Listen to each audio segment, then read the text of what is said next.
Estamos en comunicación con Pedro Can, le agradecemos muchísimo que nos haya esperado en un día complicado para todos. Pedro, muy buenas noches. Juan Bonito, el equipo de Conflicto de Intereses, y Leandro Santoro también en C5N, saludamos. ¿Cómo le va?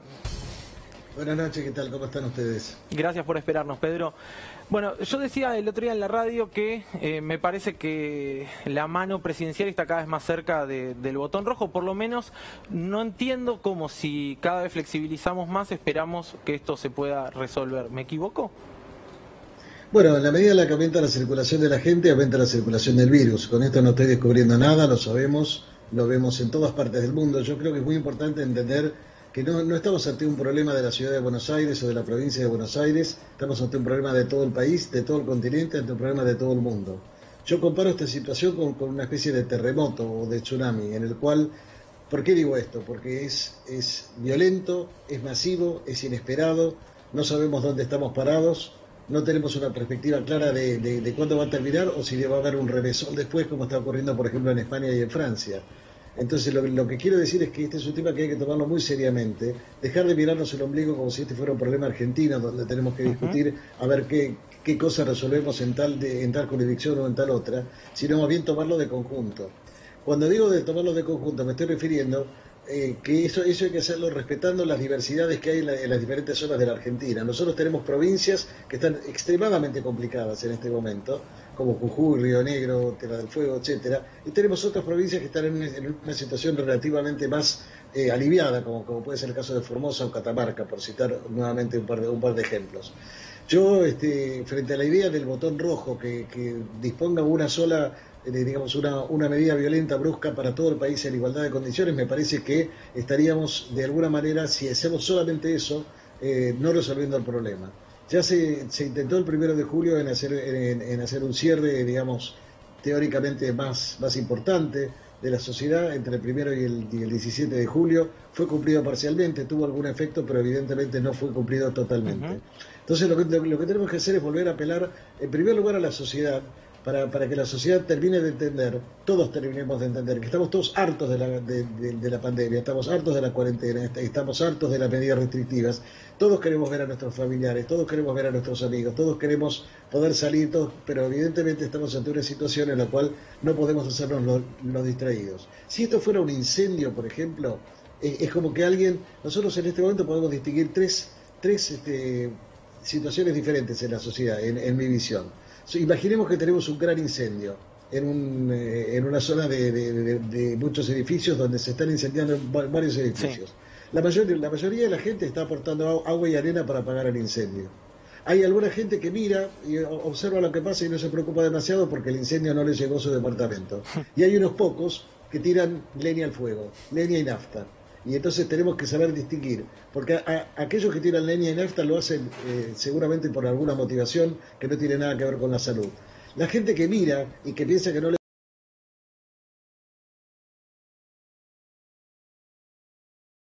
Seguro que la gente que se junta a tomar cerveza y de repente son 20 personas alrededor de una mesa sin tapabocas, etcétera, no lo hacen con la intención de lastimar a nadie, pero objetivamente pueden hacerlo, porque pueden enfermarse ellos. La mayoría la va a pasar seguramente livianamente, aunque hemos tenido casos de gente joven que ha fallecido, pero lo que seguro no la van a pasar bien son sus familiares, sus tíos, sus abuelos, sus hermanos, sus padres, etcétera. Entonces cada uno de nosotros tiene que decidir en esta contingencia si vamos a hacer escudo frente a la pandemia o vamos a hacer un eslabón más en la cadena de transmisión. Y acá déjame decirte una cosa muy importante, Juan. Acá hay una responsabilidad que tenemos que entender en un país que tiene un sistema de salud muy fragmentado como el nuestro, que prácticamente tenemos un Ministerio de Salud que no tiene efectores propios, que depende mucho de lo que se resuelva en cada provincia y en cada municipio. Si nosotros no hacemos una política de seguimiento de los casos, en cuanto aparezca un paciente con síntomas, inmediatamente aislarlo sin esperar el resultado del hisopado, tomar contacto con sus contactos estrechos y aislarlos sin esperar el resultado del hisopado del caso índice, y en todo caso, volverlos a la circulación en cuanto al hisopado de negativo. Si no hacemos este tipo de medidas, podemos poner un cierre, podemos podemos tocar el botón rojo, pero no vamos a terminar de resolver el problema. Claro, el botón rojo no soluciona el problema a esta altura de las circunstancias, entonces. Ahora, Pedro... No por sí solo, no por sí solo en todo caso. ¿Sí? Claro.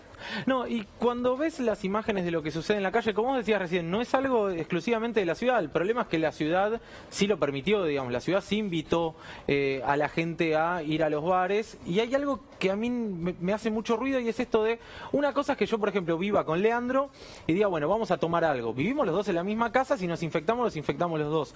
Ahora, si yo invito a todos mis compañeros que conviven con otras personas al mismo tiempo a juntarnos a comer, a tomar una cerveza, obviamente no se cumplen los protocolos. Cuando uno come o toma cerveza, no hay 1,5 metros de distancia entre cada uno de los comensales. ¿No hay un riesgo mayor todavía?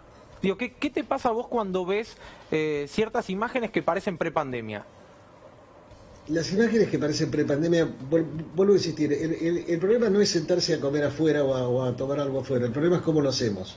Porque evidentemente, si lo hacemos de la manera como se vio el viernes a la noche, bueno, esto seguramente que es malo, porque es como pasa con cualquier concentración de gente, aun cuando sea al aire libre. Si se hiciera con la distancia correspondiente, como se hizo en otros barrios, o como se hizo, por ejemplo, el sábado a la noche, puede no ser tan negativo como parece. Y peor todavía son las reuniones clandestinas que se hacen, digamos, en las casas, a donde la gente se junta, y entonces estamos en un ambiente cerrado, sin barbijo, estamos bebiendo, estamos comiendo, nos reímos, cantamos, gritamos, y evidentemente así estamos poniendo en riesgo por la intensidad del contacto a muchas más personas, ¿no? Ahora, doctor, ¿qué tal? Buenas noches, ¿cómo le va? Más allá del riesgo concreto de estar al aire libre, en una mesa, bueno, también como dice Juan, muy difícil mantener un protocolo y un distanciamiento social en ese contexto.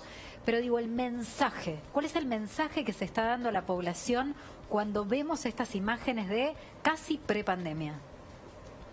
Bueno, el mensaje no es bueno, evidentemente que el mensaje no es bueno, porque estamos de alguna manera diciéndole a la gente que el problema ya se está solucionando, y la verdad es que los números nos están diciendo lo contrario. Es decir, más allá de esta absurda tabla de posiciones que ponen algunos medios, que si estamos entre los primeros 10 o entre los primeros 12, esto es dinámico, hoy puede ser así, mañana puede cambiar, no importa. Los objetivos que tenemos más de 10.000 personas fallecidas por esta enfermedad, los objetivos que tenemos una cifra cercana al 500.000 de casos en Argentina y continúa creciendo. Tenemos una tasa de positividad entre los nuevos diagnósticos que está en el orden del 35% a nivel nacional, y en algunas jurisdicciones supera el 50%. Entonces, evidentemente tenemos que profundizar mucho más las tareas de detección de los casos, aislamiento rápido, temprano de los casos sospechosos, sin esperar que se les dé positivo el hisopado, y también inmediatamente trabajar con los contactos estrechos. Claro. Y hay algunas jurisdicciones que lo están haciendo bien. Por ejemplo, la provincia de Buenos Aires tiene 13 centros de rastreo telefónico, en acuerdo con universidades que, digamos, han prestado voluntarios para esto. La Cruz Roja está haciendo un buen trabajo también. Es decir, hay muchas organizaciones que están trabajando en este sentido, pero no alcanza, tenemos que rastrear más, porque hay que bajar el número de casos. Hay que tener en cuenta que estamos en camino hacia poder, digamos, contar con vacunas, tal vez en un periodo no muy prolongado. La pregunta que nos tenemos que formular, Juan y Sofía, es: ¿cuál es la cantidad de muertos que estamos dispuestos a aceptar? Es decir, ¿estamos dispuestos a llegar hasta el momento que tengamos una vacuna disponible con 10.000 muertos, con 20.000 muertos, con 30.000, con 100.000, con 200.000? Esa es una pregunta que nos tenemos que formular. Y cada uno de nosotros puede ayudar para que esto sea diferente. Claro. Y no estoy con esto reduciendo la responsabilidad que tienen las autoridades nacionales primero, provinciales después, municipales en tercer lugar. Cada uno tiene que jugar un rol en esto. Pero lo que no hagan los ciudadanos, ningún decreto del Poder Ejecutivo lo va a poder resolver. Doctor Kahn, buenas noches. Ariel Sack lo saluda. Buenas noches. ¿Cómo le habla a la gente que está harta de estar en su casa y que evidentemente es aquella que va y copa los bares? ¿Cómo hace? Porque me imagino que usted estará pensando permanentemente en cómo llegarle a esa gente para decirles, bueno, conviene que no hagan lo que están haciendo. ¿Cuál es el mensaje que hay que elaborar para intentar contener, al menos desde el discurso? En primer lugar, decirles que yo también estoy harto. Que si dependiera de mí, si yo pudiera bajar una palanca y decir, se terminó la pandemia, se terminaron las restricciones, soy el primero en salir a festejar. No veo a mis amigos hace muchísimos meses, no veo a mis hijos, no veo a mis nietos, tengo limitaciones de distinto tipo por la edad que tengo, que no me permiten ir a trabajar al hospital, a estar con mis compañeros, que la están pasando muy mal, porque déjame decirte esto, los trabajadores del equipo de salud, que antes a las 9 de la noche se los aplaudía, ahora ni siquiera se los tiene en cuenta, y están cayendo víctimas de una saturación en el trabajo, que hace que además trabajen peor. Esto lo decía la gente de la Sociedad Argentina de Terapia Intensiva, que decía que llega un momento que la fatiga y, digamos, el estrés continuo hace que el rendimiento del trabajador del equipo de salud sea inferior, y eso va en contra de la salud de la población. Eso es un factor que puede incrementar el riesgo de la mortalidad de las personas que se internan. Claro. Todo eso hay que tenerlo en cuenta. Entonces, ¿qué le diría a la gente? Chicos, yo también tengo ganas de salir, y a mí si ustedes están autorizados por la jurisdicción en la que viven a salir, háganlo, pero respeten las normas, usen el barbijo, manténganse a 1,5 metros, 2 metros de distancia, tosan en el pliegue del codo, traten de no hacer aglomeraciones. Si ven que hay mucha gente, váyanse a tomar algo a otro bar. Digamos, todos podemos colaborar en esto. Pedro, gracias como siempre, te mandamos un abrazo grande y te agradecemos mucho por el gran laburo que vienen haciendo, y es extensivo, por supuesto, a todos los infectólogos y a toda la comunidad sanitaria argentina. Un abrazo grande. Gracias a ustedes, Juan. Un codito grande sería en este caso. De un hincha de San Lorenzo pasamos a otro, a Leandro